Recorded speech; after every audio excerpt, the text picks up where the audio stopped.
All right, let's talk about React hooks. If you've had a React technical interview anytime in the last few years, you know they're a huge deal. Today, we're going to decode those tricky interview questions and turn them into a rock-solid mental model you can use to write really clean, production-ready code. So, first things first, why the obsession? Why does every interviewer seem to zero in on hooks? Well, it's because when you answer a question about a hook, you're not really just talking about that one function. You're revealing how you think about React as a whole. How you manage state, how you deal with side effects, and what you think actually makes the UI re-render. And yeah, this quote right here absolutely nails it. They're not looking to see if you can code a whole application on a whiteboard. They're poking and prodding at your mental model to see if you truly understand the consequences of the code you write. Okay, so here's our game plan. We're going to start with that core mental model. Then we'll get into the nitty-gritty of state, renders, and refs. After that, we'll tackle side effects, talk performance with memoization, look at how to build with custom hooks, and finally, we'll wrap it all up with a handy interview checklist. So whenever you get a question about a hook, I want you to ask yourself, what are they really asking? And 99% of the time, it comes down to this. Do you understand what causes a re-render? And do you know how to manage state and lifecycle events in a clean, efficient way? That's the real question behind the question. So let's jump into our first big comparison, state versus refs. This is probably the most common gotcha in any hooks interview, but honestly, once you get the core difference, it's actually super simple. And here it is, the whole story in one line. Does it trigger a re-render? For useState, it's a big yes. When you call that state setter function, you're telling React, hey, the data has changed, time to update the screen. But with useRef, when you change that .current property, nothing happens. React doesn't see it, it doesn't care, and most importantly, it does not re-render your component. This is your perfect interview soundbite. Seriously, just remember this. useState is for the stuff the user sees and interacts with, the reactive data. useRef is for your component's secret stash of information, internal bookkeeping that needs to stick around between renders but shouldn't cause them. So where would you actually use this thing? Well, it's perfect for all that behind-the-scenes work. The classic example is storing a timer ID from something like interval. The user never sees that ID, right? So it doesn't need to trigger a render. It's also the go-to way to get a direct handle on a DOM element, maybe to focus an input field. In every case, it's for values that are important to your component's logic, but not its appearance. Okay, let's move on to the big one, the source of so much confusion, so many interview questions, and so many bugs, useEffect. This is how your component talks to the outside world. So first, what even is a side effect? The name sounds a little scary, but it's not a bad thing. It's just any logic that's not directly part of rendering the UI.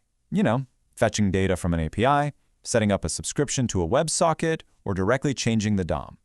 All that is considered a side effect.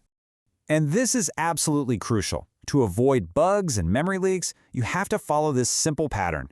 If you start something, you must clean it up. So if your effect adds an event listener, you have to return a function that removes that event listener.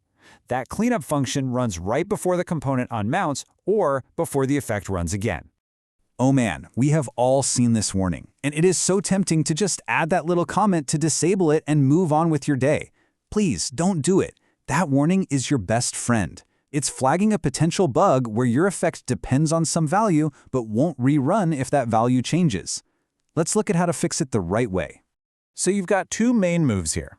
If your effect just needs the previous state to figure out the new state, use the functional update form, like setCountC to C+1.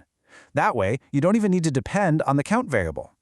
And if your effect depends on a function you defined in your component, you need to wrap that function in useCallback to give it a stable identity across renders.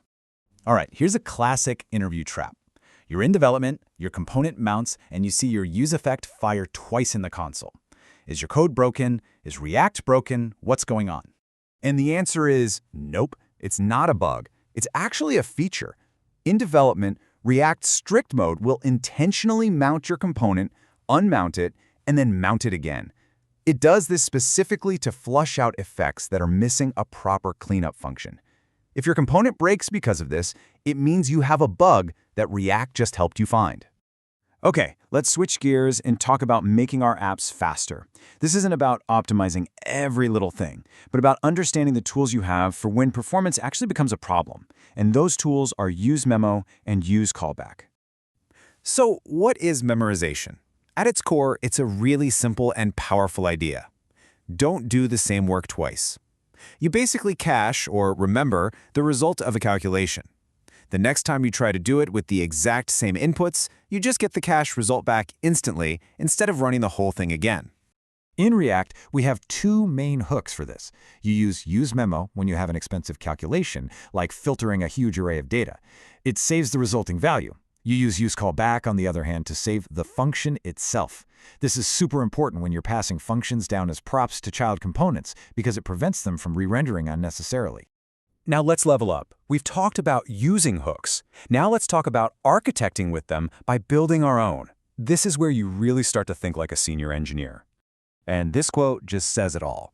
A great custom hook takes a bunch of messy logic, state, effects, calculations, and wraps it all up behind a beautiful, simple API. Your component doesn't need to know how the timer works. It just calls useTimer and gets back the time left. It keeps your components clean and focused on what they do best, rendering the UI. Okay, let's bring it all home. Think of this as your rapid-fire checklist, the key takeaways you can quickly review right before you walk into that next interview. So, quick recap. useState is for what the user sees. useRef is for your component's internal, non-rendering data. If you have a useEffect, you better make sure it has a cleanup function if it needs one. It's almost always better to have multiple small, focused effects than one giant one. Use useCallback to stabilize functions you pass as dependencies or props. And finally, bundle up complex, related logic into your own custom hooks. But for our final thought, let's zoom all the way out. After everything we've talked about, what's the one big idea? The single mental model that really ties all of these hooks together? It's this. Your component is the orchestrator. It's the boss. Hooks don't have some secret back channel to talk to each other. They're just functions. On every single render, your component calls them, one by one in the same order. It takes the state value from useState and passes it as an argument to useEffect. It orchestrates the whole flow of data. If you can truly internalize that idea, you've mastered hooks.